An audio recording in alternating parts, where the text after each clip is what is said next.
Acts chapter 18.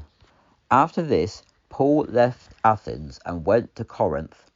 He found a Jew named Aquila, a native of Pontus, who had recently come from Italy with his wife Priscilla, because Claudius had commanded all the Jews to leave Rome. And he went to them, and because he was of the same trade, he remained with them and worked, for they were tentmakers by trade. He lectured in the synagogue every Sabbath and persuaded Jews and Greeks. When Silas and Timothy came from Macedonia, Paul was pressed by the Spirit and testified to the Jews that Jesus was the Christ. But when they opposed him and blasphemed, he shook out his garments and said to them, "Your blood be upon your heads. I am innocent. From now on I will go to the Gentiles." Then he departed from there and entered the house of a man named Justus, one who worshipped God, whose house was next door to the synagogue. Crispus, the ruler of the synagogue, believed in the Lord with his entire household. And many of the Corinthians who heard believed and were baptized. The Lord spoke to Paul in the night through a vision. "Do not be afraid, but speak, and do not be silent, for I am with you, and no one shall attack you and hurt you, for I have many people in this city." So for 1 year and 6 months he sat among them, teaching the word of God. When Gallio was proconsul of Achaia, the Jews in unity attacked Paul and brought him to the court, saying, "This man is persuading men to worship God contrary to the law."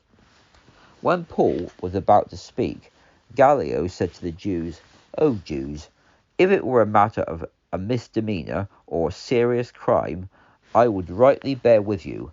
But if it is a question of words and names and your law, look into it yourselves, for I do not intend to be a judge of these matters." So he drove them out of court.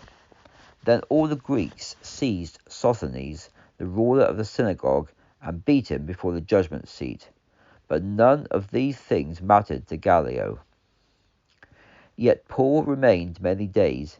He had his hair cut in Cenchrea, for he had taken a vow.